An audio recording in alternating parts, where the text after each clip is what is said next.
Welcome back to another episode of the Align Podcast. My name is Aaron Alexander. For new listeners to this program, it is a space that we bring together the world's leading experts on all things health and wellness to help y'all optimize your mind, body, and movement. Today's episode is with my friend, Mr. Micheal Trainer. In this conversation, we get into things like the value of rites of passage for young humans or adults for that matter. We get into a lot about relationship building and community building and the exact how-tos of how we can be more effective with that process. And also, a big thing was about stress being held or stored in the body and practices for us to unwind that stuff and move it out. Micheal Trainer is a pretty rad human being. He was one of the co-founders of the Global Citizen, which is a fundraiser in New York that they raised something like I think it might be $1.3 billion. He mentions it in the conversation. So huge, and features all sorts of people ranging from JayZ to Beyonce, and really, really big deal. And he spent a good chunk of his life traveling and learning from various different indigenous cultures around the world. And he is a fascinating character. So I think you guys are going to really enjoy this conversation. Thank you so much for jumping onto the website, alignpodcast.com, to get started with the 5-day movement challenge. If you have interest in moving better, if you have interest in your joints not being achy or stiff or rigid, or you're feeling stronger, more confident in your body, that is a beautiful place to start.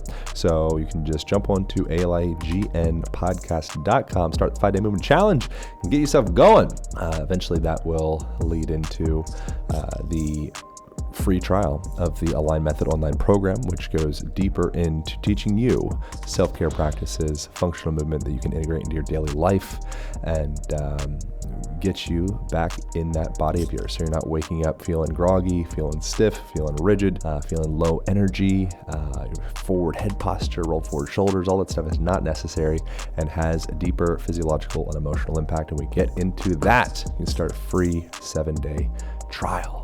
I so greatly appreciate you guys' reviews on iTunes, and so greatly appreciate you guys grabbing the Align Method book. People have been loving that. It's been a #1 Amazon bestseller since its release, which is great. And just so greatly appreciate y'all. Here we go. Back to the conversation with the good Micheal Trainer. Yeah, I wanted to today, some things that I was excited about discussing. What is the name of your upcoming book, which isn't going to be out for a while, or the concept of the book at least? The concept of the book is around ancient technologies for modern times. So we live, in the 21st century. Terence McKenna said the world has changed more since 1992 than it did in the previous 1,000 years. And whether that's accurate or not, I think it goes to the fact that, technology has radically altered all of our lives. The internet, social media, the degree to which we are in some ways becoming merged with technology. And so I'm really looking at the ancient technologies, the things that are ancient, but as urgent, I would say today as ever. So is there any consistencies of those ancient technologies that are still like right underneath our nose now? Yeah, I think especially in our world, you, I think, exemplify this, right? You use consistently to get into state heat and cold. Yeah. I would definitely, now granted, freezers and saunas are modern technology, but the use of cold and heat is an ancient technology, and using that to get into state. Meditation obviously has been having a pretty strong resurgence, but another ancient technology, breath work. Obviously, we're seeing now with Wim Hof and Laird Hamilton. That's based off Tumo breathing, which is an ancient Tibetan practice. Monks would be able to go off into Tibet and sit in the snow-capped mountains with just their robes through Tumo breathing. So they use like a wet blanket. They're like dry the blanket. You guys hear that? I've heard that. I've never witnessed it, but I have heard that. Yeah. Exactly. I wonder. I feel like thinking of something like ancient technology, I feel like for so many people it can feel like daunting and far out, and I need to go to India or Nepal or something like that and hang out with a monk or find a guru. And I feel like so many of these technologies really are like you have them with you right now. 100%. It's just a matter of actually, maybe putting down the various different ways that we reach out for healing, Yes. and start giving ourselves enough bandwidth to start to look inside. 100%. I mean, you and I have discussed this, so I know you know this, but I mean, I think the main thing is people are their own healers. I think we need to stop this sort of fallacy that everything exists outside of us, right? Like we have the means to take care of what we need to take care of within ourselves, and you can look anywhere, as you talk about, for example, in your book, for the things that can be utilized to accentuate and facilitate greater health and well-being. Any outdoor environment, I mean, it's like, I think it was a conversation with Ben Greenfield on the podcast. I remember I was like, oh yeah, okay. When we went into like the deepest of like nootropics and like all the things, technologies, devices. And I was like, right. But if you were to distill it down to one thing that someone could do, and he was like, nature. And I was like, exactly. Yeah.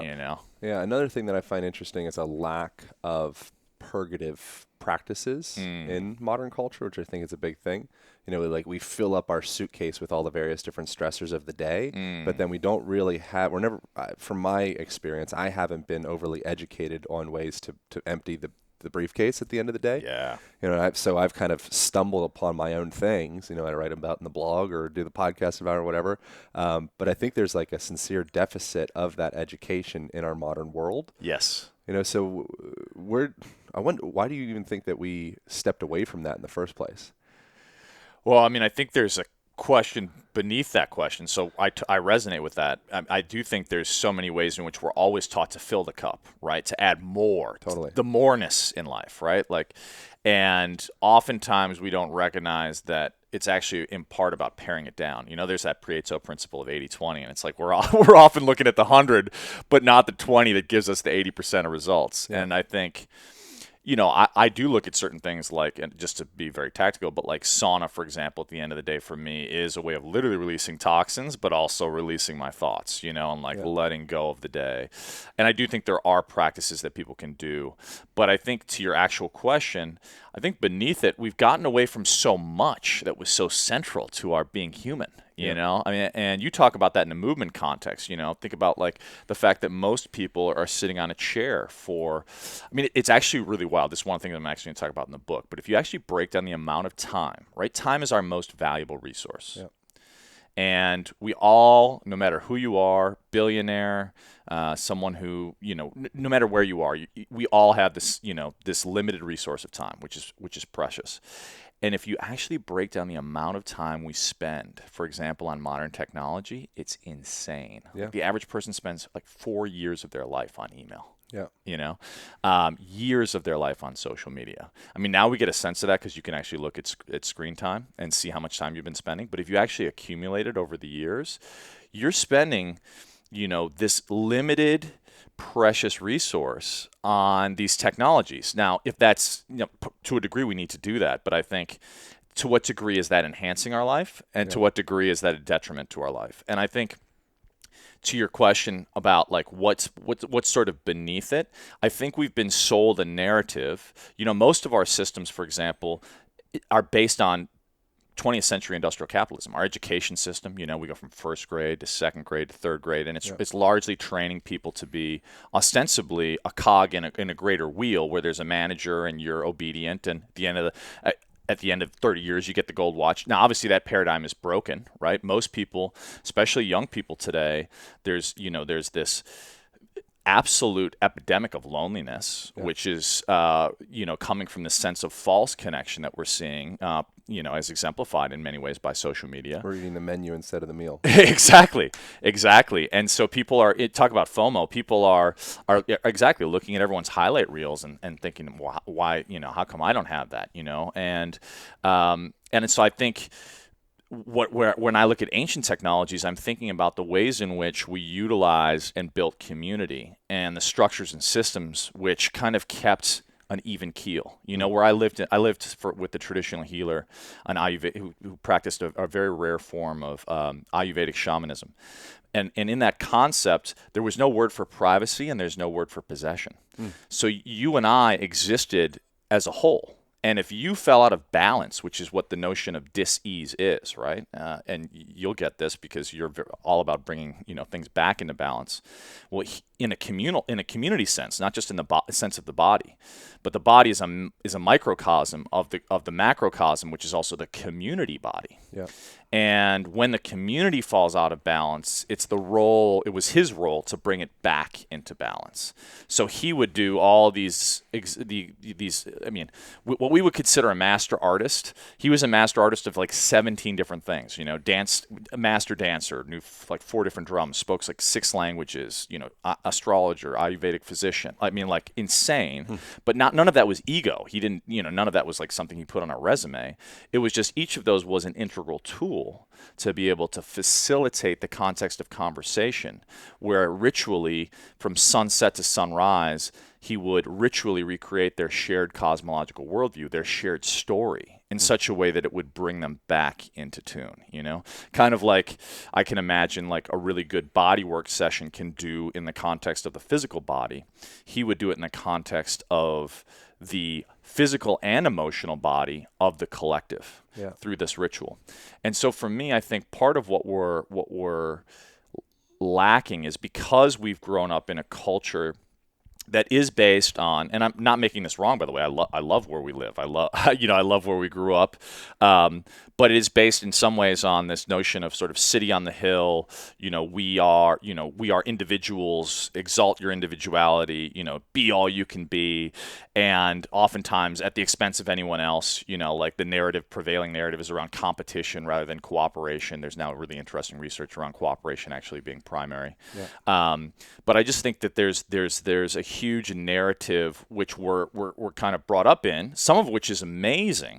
Like I love when individuals thrive, and some of which is costly. And I think it comes at the cost of some of the ancient wisdom that we knew about or that our ancestors knew about that we've kind of conveniently either forgotten about or actually intentionally has been repressed because it doesn't fall in line with the prevailing narrative that actually helps, people be consumers and exist in a society and structure that we see in the modern world around us. I was listening to a thing recently. It was like a Netflix documentary about death, and it was with what's the guy's Morgan Freeman, guy who plays God, God essentially, the best voice on the planet, as far as media is concerned, God.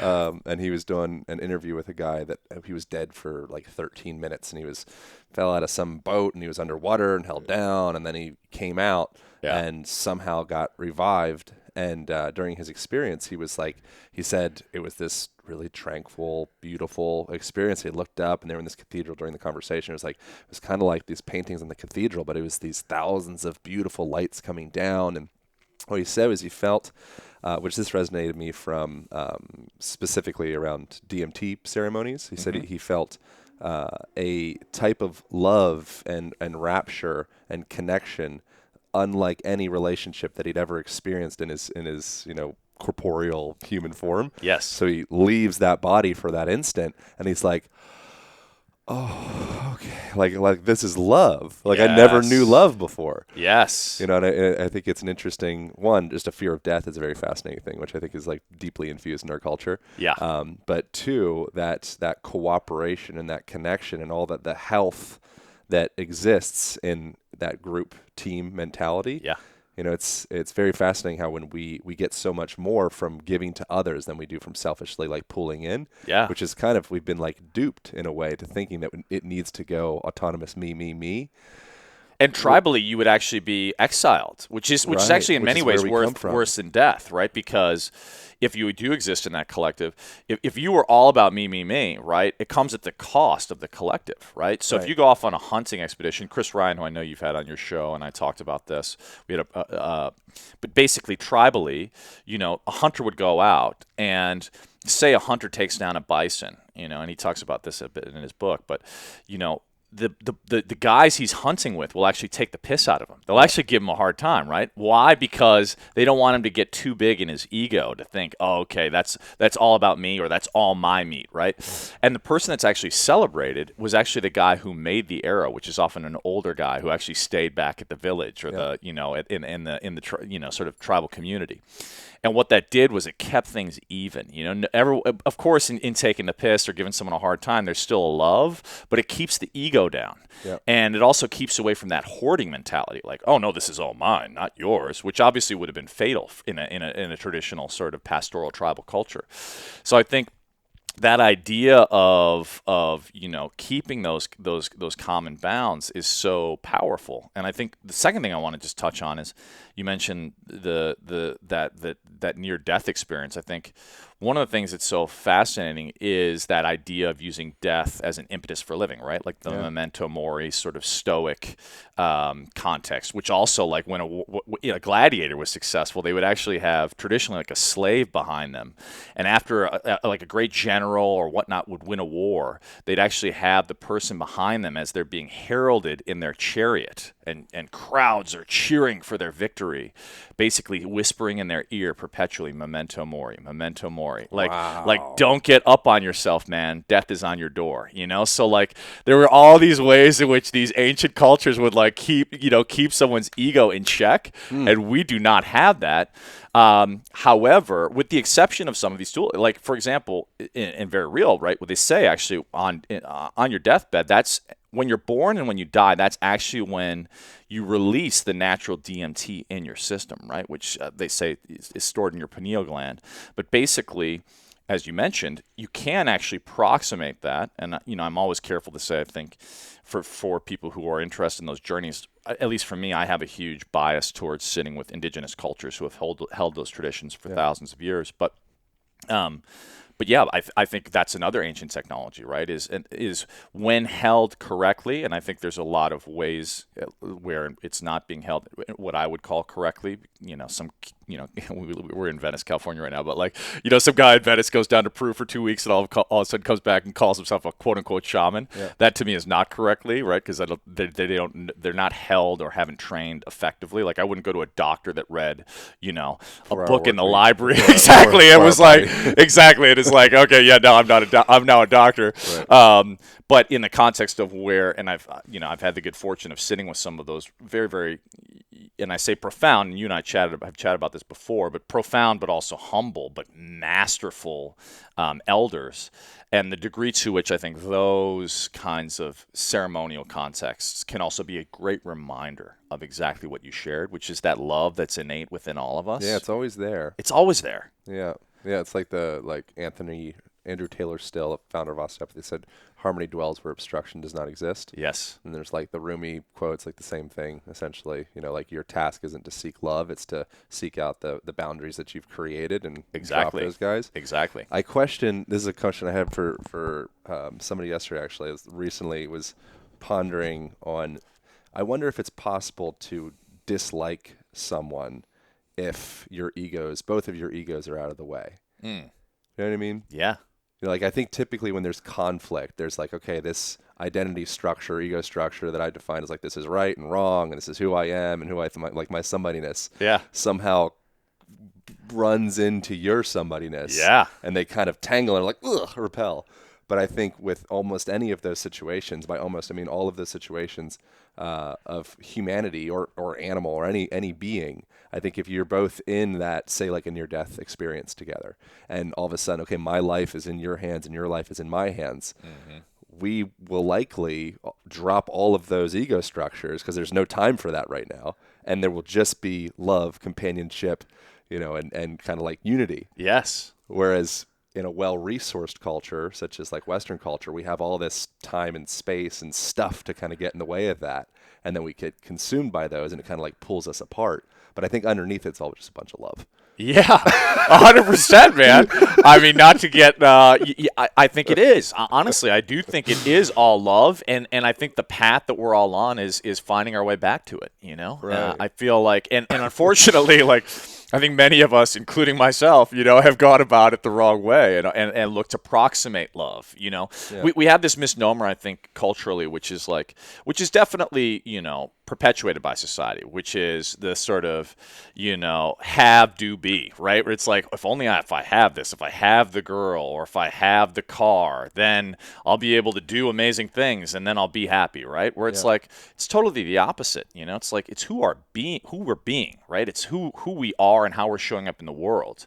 And ideally, if that's showing up in a loving way, that brings in all the things that are attracted to us, that also empowers us to go off and seek that which is most aligned to who we truly are, right? It's like, it's our beingness that is source, not our havingness. And I think, unfortunately, a lot of what keeps us from love, or has kept me from love, for example, in the past, and probably in certain ways right now, is this notion of, oh, if only, or when I, like when I have this. I mean, I definitely remember a period in my life where I felt stuck, and I had moved out to be with my person, my love, and it didn't work out. And I had moved our 40-foot container with both our apartments across the country, and I was like, my stubborn self was like, all right, well, let's just keep going, like I'm not gonna go back with my tail between my legs. Was that like the sunk cost hypothesis? Exactly. You're like, this container's too big. I moved this bitch. You will love me. Exactly.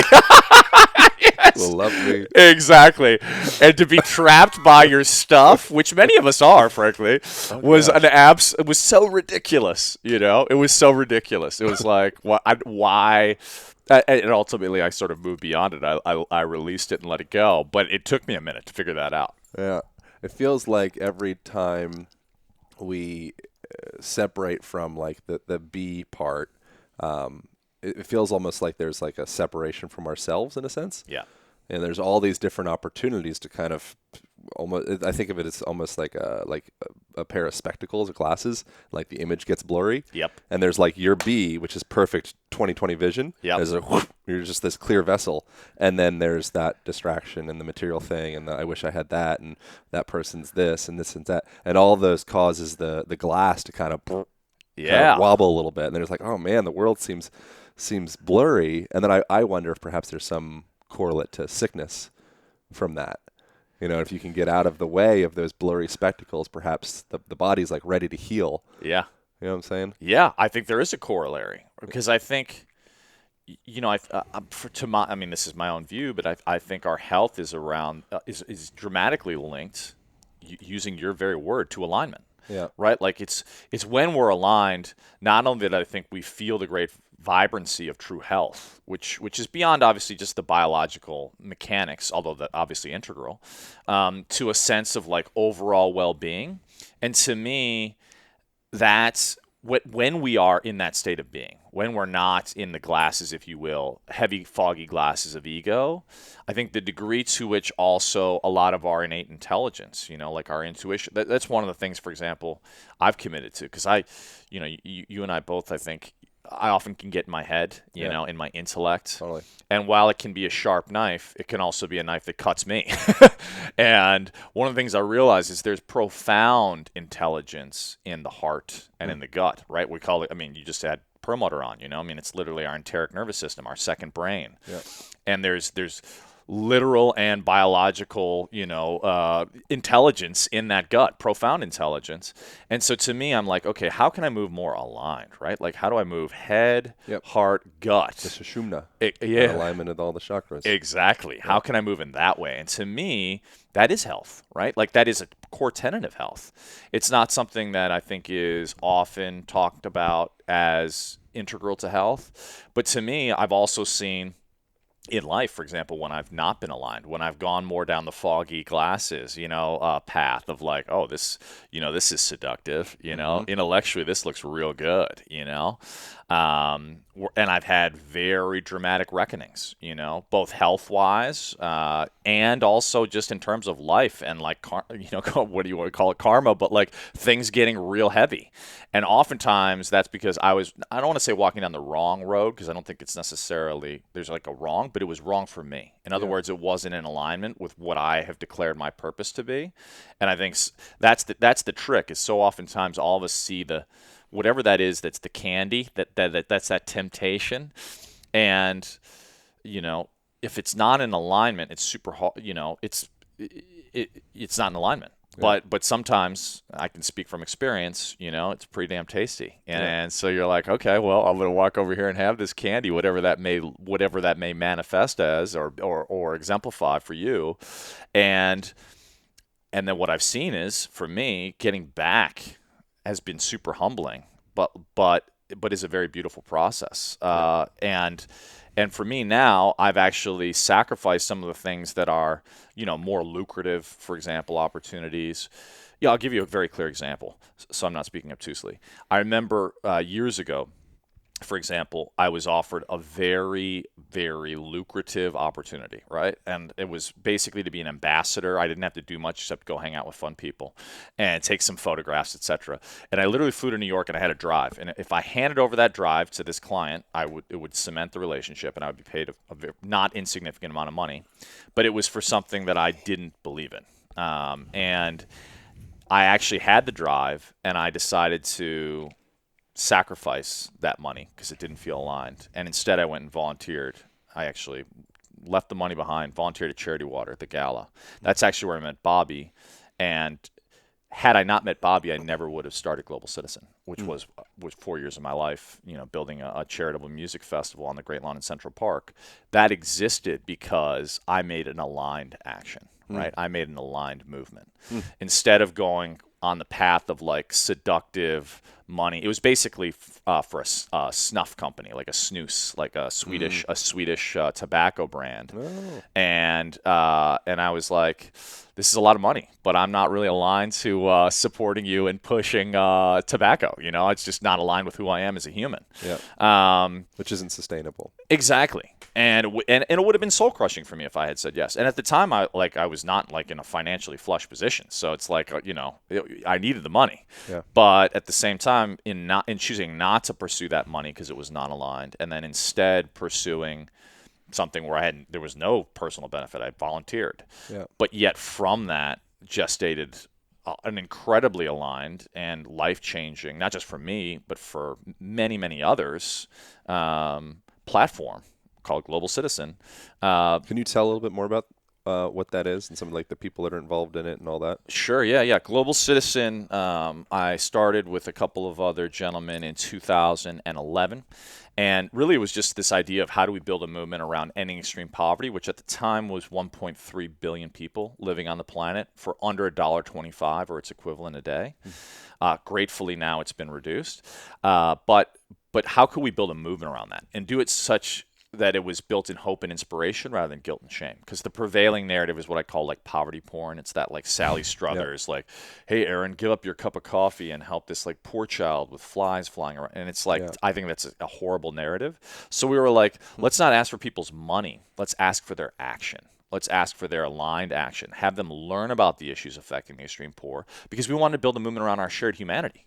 Again, going to this notion of community. I mean, to me, it's like, we have a Declaration of Independence. I'd love to see a Declaration of Interdependence because many of the great challenges we're facing now are around, this how we are inherently a whole, right? Like climate change, etc. But anyway, staying on path, with Global Citizen, we decided that we wanted to build a movement in hope and inspiration. So said, let's do a music festival, but instead of charging for tickets, let's make it so that people earn their tickets based on taking these aligned actions. And to make a very long story short, I'm happy to go into detail if you want, but we wound up, it was insane for those listening, to declare a huge goal. We didn't have money. We had very little money. It was a few of us, but we had this huge vision and we declared it and we committed to it. And there were moments where it was like, it looked almost impossible. I mean, there's a moment literally we had $1 million in business. It's a nonprofit, but basically in our business model fall away, and we had to secure a headliner, or the whole thing was gone. I mean, and so you talk about moments of pressure, but yet when you're in that level of aligned commitment to yourself, it's like, we just rose up and every obstacle became, an opportunity to deepen that commitment. And so 9 months after we declared the vision, we hosted the first festival on the Great Lawn in Central Park, which was only the second Saturday since Simon & Garfunkel in 1980. I think it was 81. Don't quote me on that, but in the 80s. And Beatles had never played there. Stones had never played there. And we had John Legend sing Imagine on the Great Lawn with Neil Young, the Black Keys, the Foo Fighters. And we raised $1.3 billion in commitments for programs serving the world's poor. Crazy. Yeah. And it's continued on. I was there through the first 3-4 years, and then unfortunately my dad got diagnosed with dementia, but we had just secured a very significant grant from the Gates Foundation, so it's in good stead. But I just went back, held one for Nelson Mandela's 100th birthday. You know, we've had everyone from JayZ, Beyonce, Pharrell, Coldplay, you name it. Many of the most epic musicians on the planet have aligned themselves. And now millions and millions of people have taken actions, and we've been able to raise, it's billions and billions of dollars, and working now with the UN around the Sustainable Development Goals. So really that notion of like, how do we see our globe as a global community, and you as not just a U.S. citizen, but as a global citizen. Wanted to take a quick moment and thank our sponsor, Organifi, for supporting this podcast. Organifi is an excellent company that I've been supporting for a long time, and they make some of the highest quality supplements that you will possibly find, ranging from protein powders to endurance blends to pre-workout stuff, and everything is as legit as it can be. It's USDA organic, it's gluten-free, it's soy-free, it's dairy-free, vegan, all things. I'm holding in my hands right now the Acai Cordyceps infused red juice, a gently dried superfood powder that I will use during workout, post-workout. I'll throw it into my water, and it's got all the good antioxidant stuff inside there. So it's got pomegranate juice, cranberry juice, blueberry juice, strawberry powder, all sorts of good stuff. And then it has the endurance blend, which includes red beet powder, so good for nitric oxide production, good for circulation, cordyceps, good for energy, reishi mushroom. It's got all the good stuff. So you can get yourself 15% off of this or whatever the heck you want from Organifi by going to Organifi.com, Organifi.com, and then use Align at checkout, and you will get 15% off of your purchase. Thank you so much for tuning into this conversation, and I hope you devour this Organifi red juice, Acai Cordyceps infused goodness. Here we go, back to the conversation with the good Micheal Trainer. I wonder, for people listening, and myself and anybody, but how does a person go from where you were at before Global Citizen to being, what were you doing before that? And then the question is, how does one go about reaching out to a JayZ and a Beyonce and a John Legend and all these people and getting them on board for this thing? Because I'm sure there's a lot of, that's not just something that you like wake up and shoot an email and like, cool, sweet, we nailed it. Yeah, totally. Yeah. No, that definitely doesn't work. Yeah. Spoiler alert. Yeah, just the quick cold email probably won't work. Yeah. But unless you're a very persuasive writer. But no, so for me, what I was doing right before that, so when I mentioned to you, I was before had broken up with that partner, I wound up actually moving back to New York. So I had moved to the Bay Area, to Oakland, California, and then moved back to New York, and I was doing graduate work. So because of my time with that healer in Sri Lanka, I learned a very rare esoteric language called Sinhala, not rare in Sri Lanka, but rare in the U.S., and I found, and this was wild, I just did research, and I found a grant where if you study, the government would pay you to go to grad school if you studied another rare esoteric language in terms of U.S. citizens being able to speak it. Frankly, I thought it was like a CIA feeder because I was like, why would the government pay me to learn a language? But I was like, okay. So I went to Colombia to learn Tamil, which is the other language spoken in Sri Lanka. So when I lived there, it was actually a country amidst civil war. And so the Sinhalese and the Tamil coexisted. And I actually, story for another day, but actually wound up behind enemy lines when the ceasefire was declared over. So it was a very, very powerful experience in my life. But to actually answer your question, I went to grad school. I was fortunate enough to do the 2 years in 1 year because I was determined my grant and I was determined to get it done. And so I decided to volunteer for a year. And give that as a gift. Like, just say, I would have been in school. I was very fortunate to not have to go into debt because I spent years waiting to find this grant. So let me give my energy. And so I traveled around the world. I volunteered with Wangari Maathai, the first African woman to win the Nobel Peace Prize, and saw how women were empowered through reforestation across Kenya.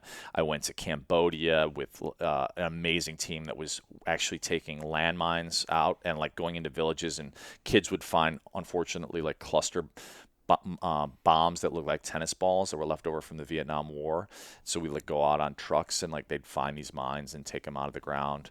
So I just volunteered. I mean, Ho Chi Minh Trail to Kenya, all over the world. What was your intention of doing that volunteering? To provide media and strategy and any way I could support to organizations I believed in, and the intention for me was to be of service.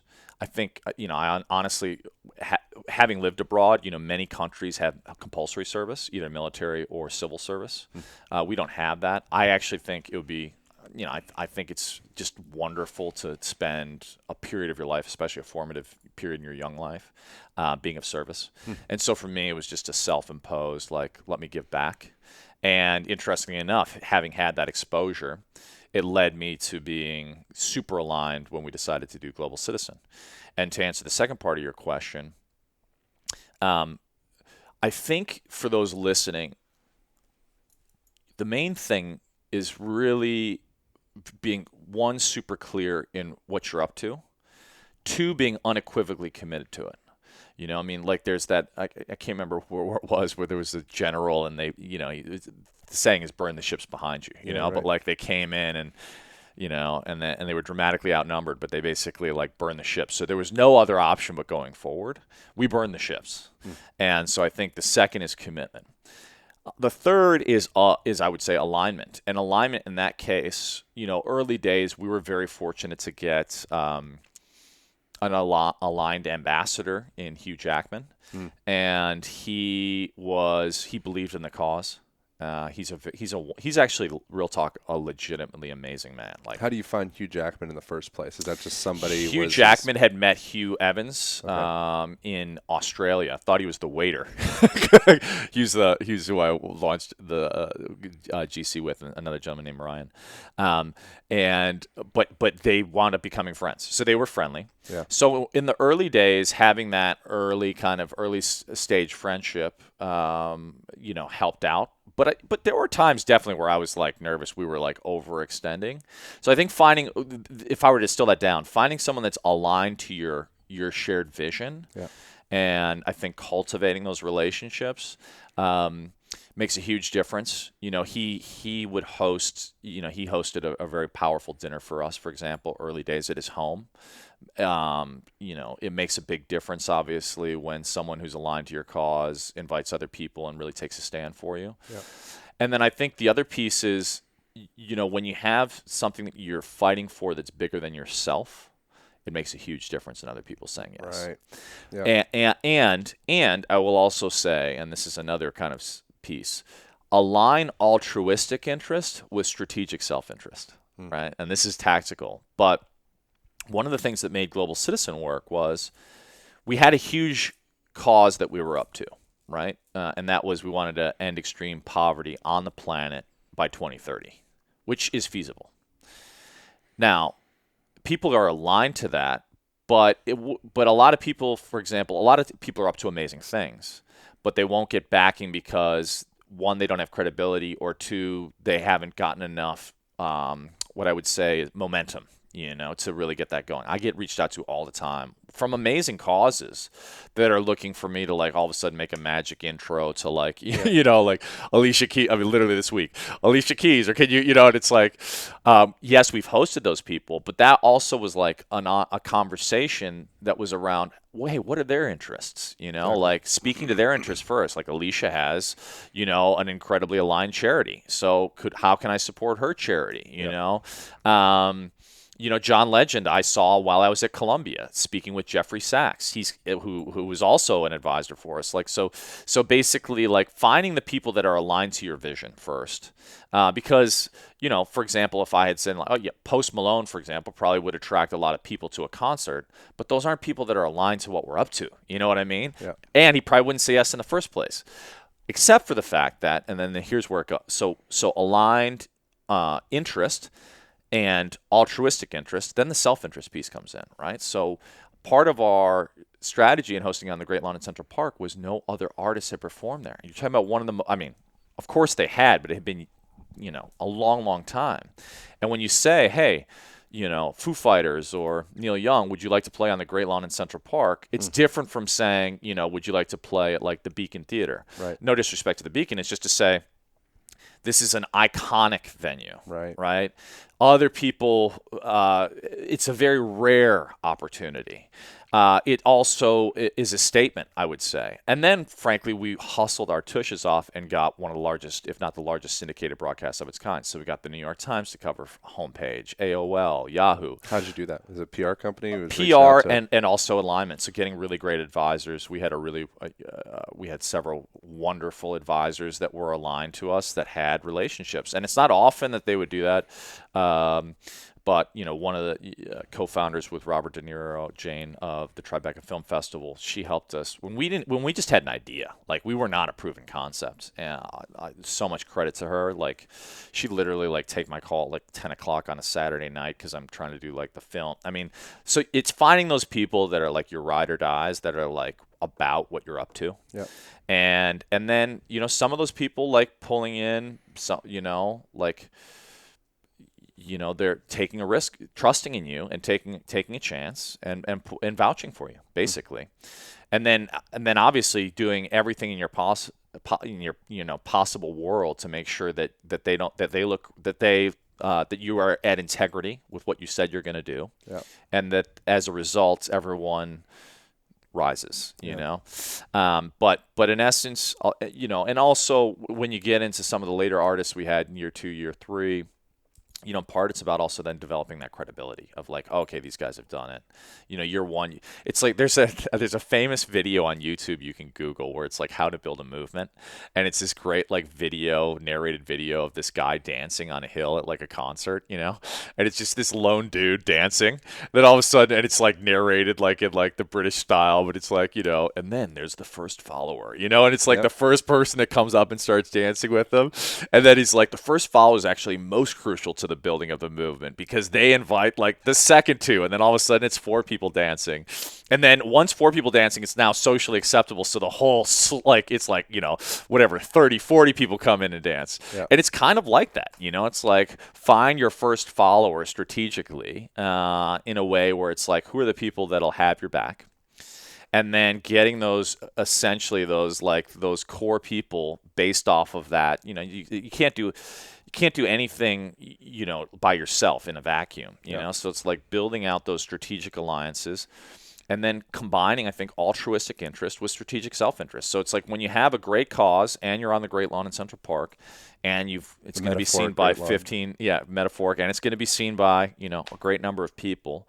you're combining, I think, an alchemy of altruism and self-interest in a way that it makes it harder to say no. We'll put it like that. Of course, people do say no and can say no, but and then when you also create a context of wins, like you start stacking, successes, it becomes easier to make the ask, and also you've demonstrated the platform. Yeah, I think another thing that's interesting that I've experienced is it's of great value to treat your first follower that comes up on the lawn with you, and your second and your third and your fifth and all that, treat them as though they're the most valuable being in the world. Yes. And so when I think it's very easy for a person that's creating any form of, it could just be like relationships in your community, just to have friends or whatever. Yeah. We're waiting till I have this super friend that I aspire, famous, whoever, this or that, or I'm waiting till I have 1 million followers on my this or that, whatever it is. Like, totally treat every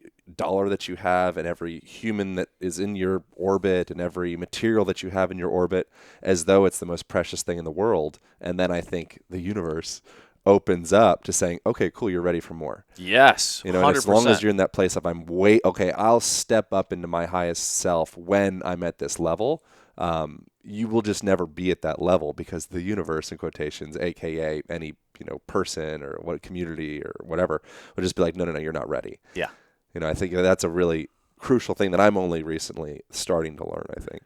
Yeah, well, I think you're spot on, right? Because if you're, for example, make this super reductive, but like if you're only obsessed with getting whatever that goal is for you, 10,000 followers on Instagram or 100,000. Well, first of all, no amount of followers is ever going to make you happy. But let's just say and then you don't appreciate the one person who just followed you. It's like you're missing the entire point, right? Because every person is so extremely valuable, and if you celebrate that gratitude, it's just like, I mean, scientifically verified in terms of gratitude and its corollary to happiness, right? Like I spent this morning, first thing I did when I woke up is think about 5 things, simple things. Like I'm grateful for this bed. I am, like I'm grateful for the sunshine. Like I literally am. But also that actually starts to lead to more, if you will, abundance in that context. But also you just framed your mind in that way. And I think to your point, if you frame your mind towards gratitude for that one person, not only does it lead to more,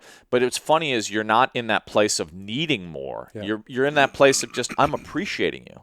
And obviously many of us know in sort of attracting, whether it be a partner or a lover or whatever, if you're in a place of neediness, that doesn't come across as very attractive, Whereas if you're in a place of, no, I'm good with me, and also thank you, thank you. But like from a place of confidence for that which you see before you, it's so much more attractive. And I think, like you having a podcast and interviewing, some of the most successful people on the planet, and I've seen Super Bowl champions. I was just having a conversation last time I saw you, this party over the weekend, I won't mention his name, but with a Hall of Famer, and not that they're by any means miserable, but all of them, none of them, like, it was like once they achieved the Super Bowl or the Hall of Fame, now they've made it, and they're like eternally happy. Deep depression after that. Exactly. So like astronauts is a very common thing. Or exactly. Like that. You focus your whole time on this one goal, and then you realize it, or you fail and you obsess about it. But like either way, if your whole identity is codified in that thing, and you're not actually savoring the process and being prepared for a pivot, it's not the Holy Grail. It's not like there is no like, okay, no matter what that is, right? Like billionaire, Super Bowl, all the things we're told are like the kind of like that all of a sudden you'll have happiness and fulfillment. Yeah. Do you just need to arrive and summit that first proverbial mountain in order to realize that it's not everything, or is there any way to bypass that and go for the second mountain being like deeper meaning or connection or all that stuff without being duped by the false summit? I mean, I think it's an amazing question. I think many of us get duped by the false summit, 1. And 2, even when you do hit the summit, there's a great book using the same analogy called The Second Mountain. But that's exactly what I was talking to this Hall of Famer about, right? Like, what's the second mountain for you? Because I don't know that you can appreciate the second mountain without the arduous journey of the first, whether that's failure or success. Yeah. I do think that it's actually, and none of us want to hear that, but I think it is the challenges that make us stronger. I mean, it's cliche, but it's like, it's the shit that's the spiritual compost. It's like, there was actually a Mayan shaman that I had worked with, and he said that, pain is the horse that beauty rides. And I always love that analogy because it's like, yes, I mean, that is, without the challenges, you just don't appreciate it, right? It's like if everything came to you easily, Siddhartha, the Buddha, was a prince before he became enlightened, and he had everything handed to him, and it wasn't everything it was cracked up to be. And then going out from the palace and seeing old age and death and decay and disease, and then coming from that place back and actually being in a place of contemplation and meditation and service. That's, those are some of the fertile aspects of that soil, of turning that, into a spiritual compost. I think that all of us can use as a sort of impetus for living. Yeah. To me, it's like, I think and by the way, the second mountain ain't the finish line either. Right, exactly. Yeah. I was just on another conversation with her name's Sean Korn. She's like yoga teacher, really great yoga teacher. Yeah, and one of the things that she mentioned in there that I thought was cool was that there's, everything that you're doing, the breakfast that you ate or didn't eat, the fight that you got into or didn't get into, the cashier person at the coffee shop, like all of those are opportunities for lessons, you know, of something deeper. You call it enlightenment or whatever you want to call it. You know, but we're all, you know, Ram Dass walking each other home kind of thing. Yeah. You know, so like right now as we're having this conversation, we think that we're doing a podcast and we're promoting you or me or collaborating or whatever. You know, but that's like the really small game. Yeah. You know, and then there's the bigger game that's housing all of that, which is like, okay, like how are we walking each other home here? Yeah. You know, and it's and who's listening, and how can we be and the ways that we can hopefully be in some small way of value to them, you know, and like the ways that they'll whatever that catalyst is of like our words are like seeds and they have their own fertile gardens, you know, and it's like what will they grow and then how will those seeds germinate elsewhere, right? Like that's how nature works, right? And like we are nature. We just sometimes forget it. Yeah, and then also realizing that sometimes those things, kind of like the conflict of between two people or whatever it may be, those are actually oftentimes, you know, likely the richest lessons, but they're also the things that we kind of push away. Yeah. You know, we go back and then it gets into like, okay, well, I'm attached to this certain sensation and then I push away this certain sensation, but as long as I'm in that place, I'm in this yo-yo back and forth of feeling okay and then bad and then okay and then bad. You know, and then the biological effect of all that stuff, I think, is things like adrenal fatigue and things like, you know, where we have these upregulated cortisol and like all this different stuff. It's like, oh, now there's biological ramifications of this spiritual, in quotations, misalignment. Yeah. It just gets really interesting. It does. Because exactly what you said, we spiritually bypass, right? Like or we biologically bypass, you know, we're like, we know it's good for us. I'm going to bypass that right now. You know, like, spot on. You know, I think it's and you know, I'll raise my hand. I've done that plenty of times. You know? I'll probably do it today.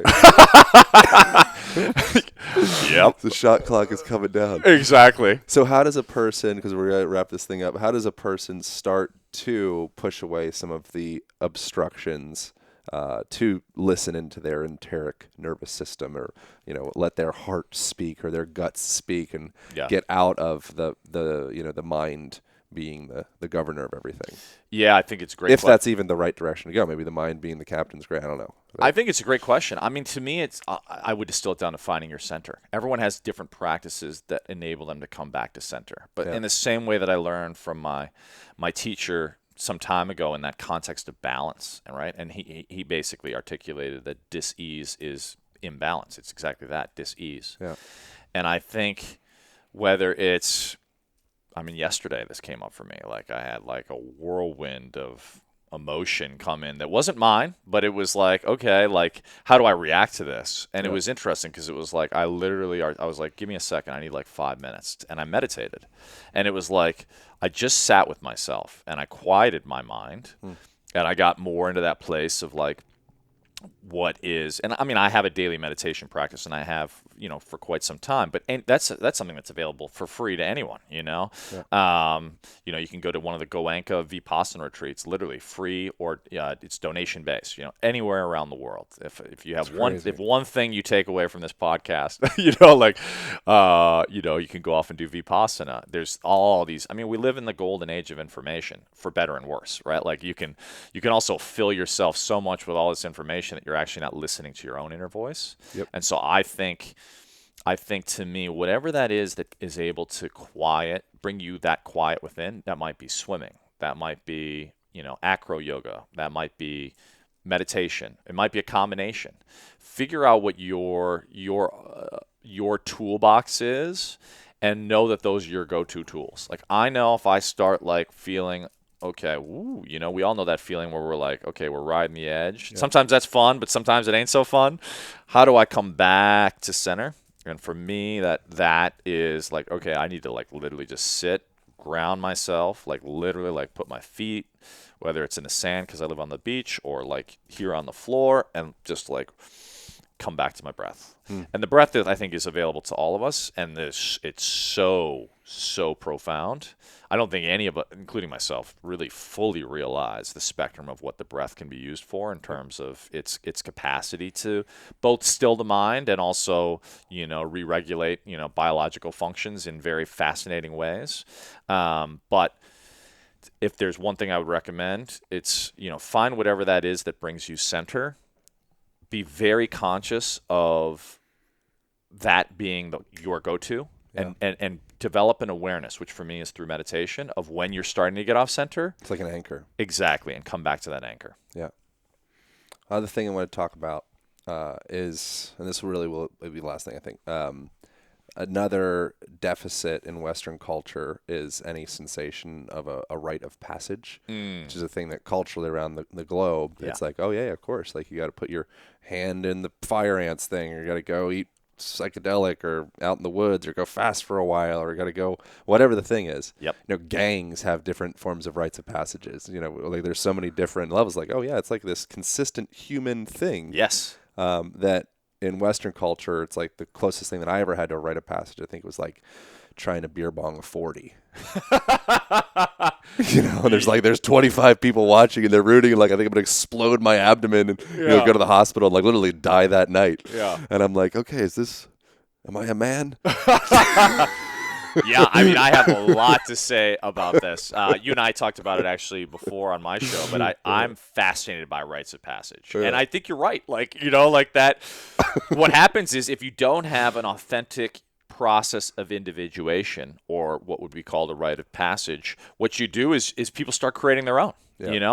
And so that's why you see what I would call unindividuated masculinity, for example, like being exemplified in the like beer bong rite of passage, or in many ways in the gang rite of passage. And I've been jumped. Like I've seen the dark side of that, by a gang. Maybe racing motorcycles or something like that, like seeking out dangerous behavior. Seeking it out. And I think that is, I mean, this is loaded, but I think in traditional societies, right, there existed a mechanism whereby, I mean, even from, let's use the metaphor of birth, because that's what a rite of passage is. It's just a birth into adulthood.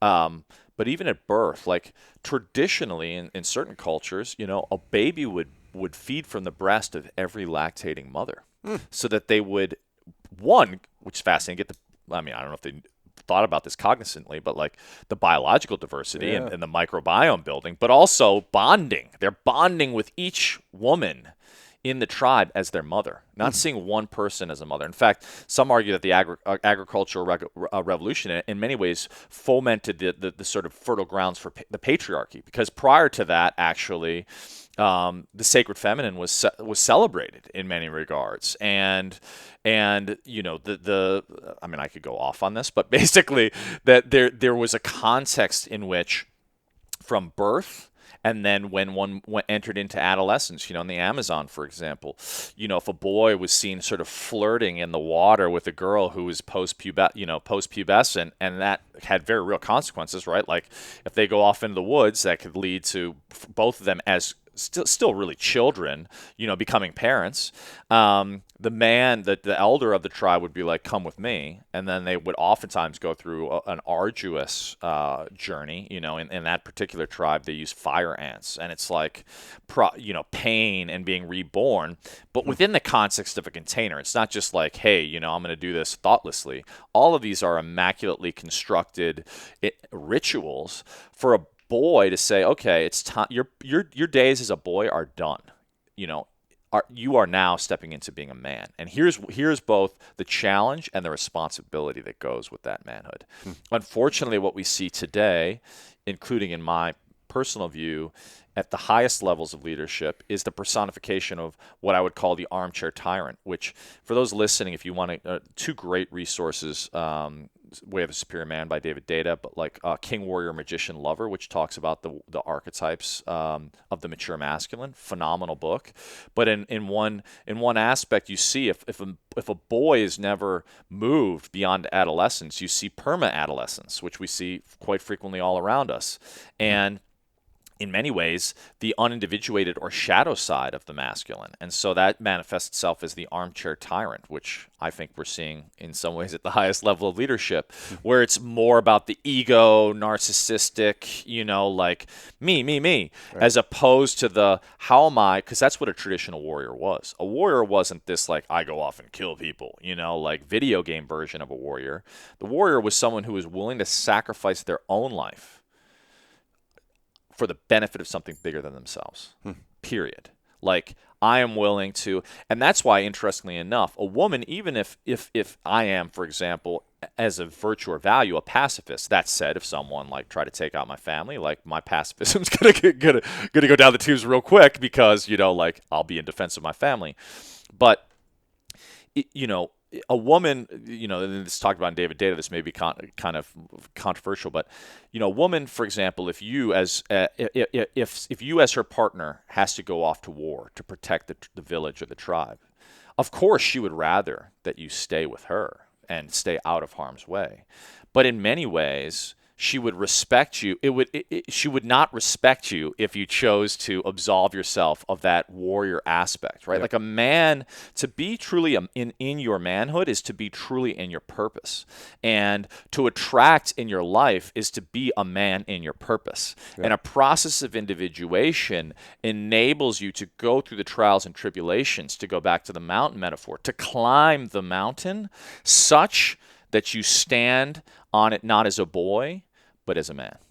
And to be surrounded in a tribe of brothers such that you are accountable to what that means. I've heard, I don't know who, I bet it might be various different tribes or people going to battle. If you were to retreat and come back to the tribe or the colony or what have you, then that would be far worse than dying in battle. Oh, yeah. So that's still even, I think, implemented in many military practices. Like if you desert, like it's oftentimes it's I think treated fatally in many militaries. But actually, a fate worse than dying is shame in a culture where you're truly individuated as a collective, right? Where it's not all about me show. It's actually, how do I serve this collective in the greatest way?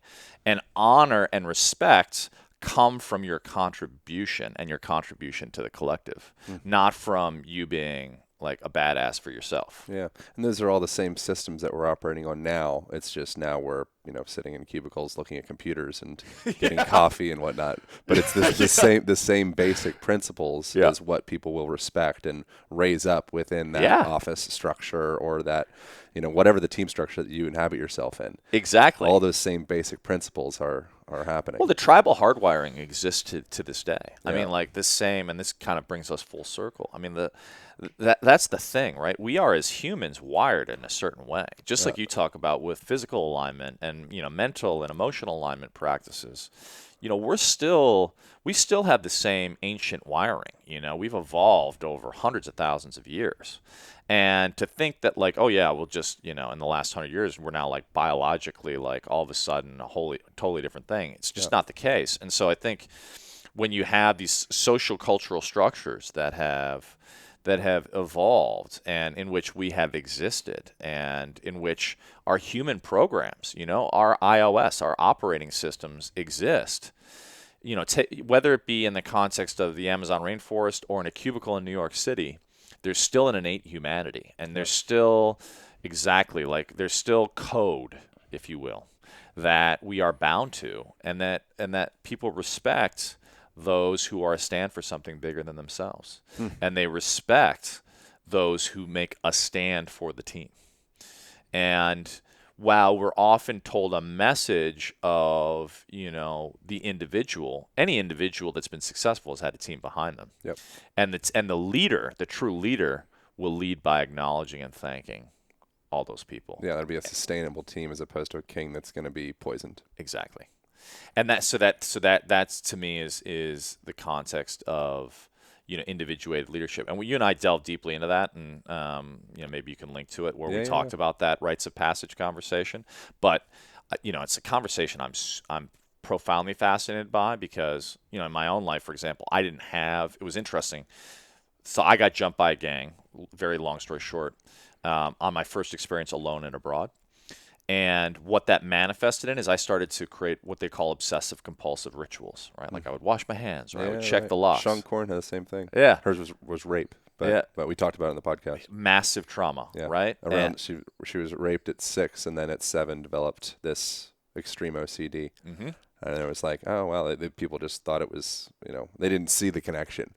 which is really fascinating. It's Well, just trying to maintain some degree of control anywhere that you can because of a sensation of a lack of control. Exactly. And my sympathies to her. And for me, it manifested as, basically, I was assuaging or trying to reduce my anxiety in a world that all of a sudden occurred to me as extremely unsafe. Yeah. Now, the way that I pursued that, because I didn't have a culture, I was told, take this, take Prozac and, blah, blah, blah, don't think about it. What I realized, and that's what led me to Sri Lanka, was actually it's in cultures where ritual exists. I was ritualizing my behavior to bring about a sense of safety. Right. I just didn't have a culture, a brotherhood, a tribe in which there was already a pre-existing social religious traffic that I was a part of, because this is just how I grew up. So it took me going to Sri Lanka, which interestingly enough is also how you quote unquote cure OCD, is through exposure therapy. You basically delve as deeply into your fear as possible. And so for me, my great fear was going alone abroad. I was like, okay, I grew up in Chicago. Sri Lanka's on the exact opposite side of the world. I'm going to go as far into my fear and to a country at civil war on the other side of the world where I have no frame of reference and I stand out like a sore thumb.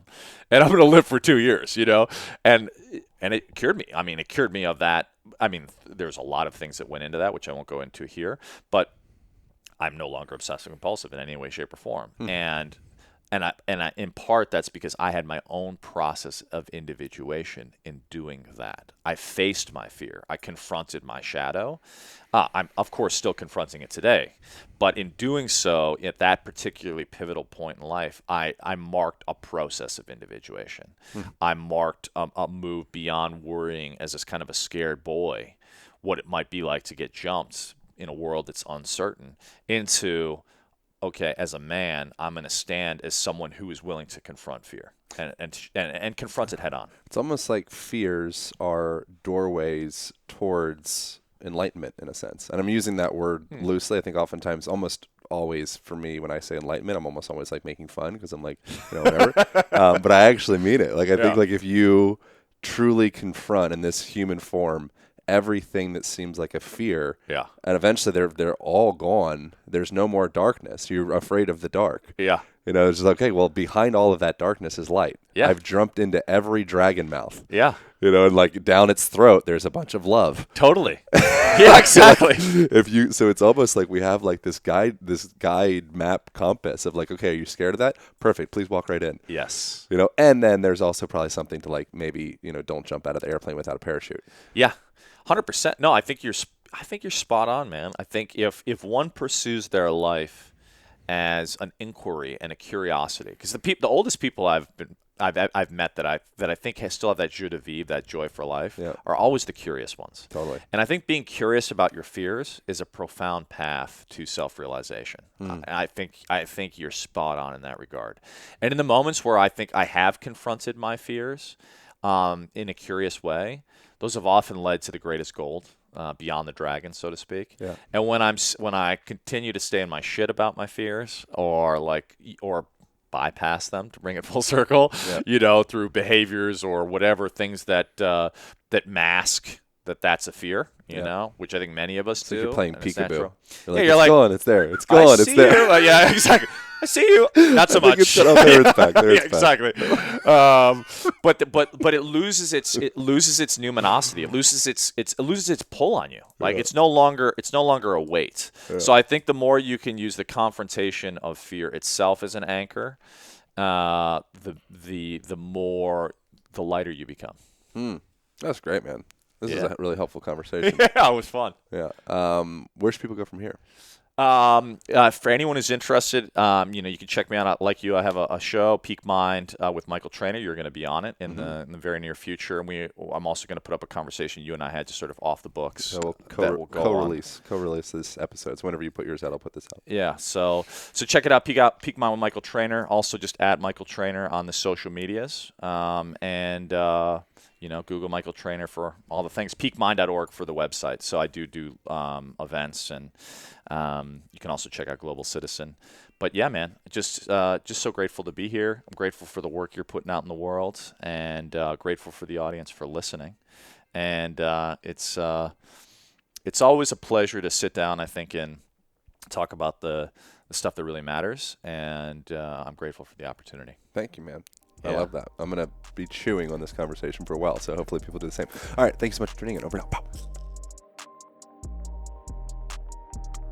I hope you guys enjoyed that conversation as much as I did. I wanted to read a review on the iTunes left by one of you kind, beautiful people.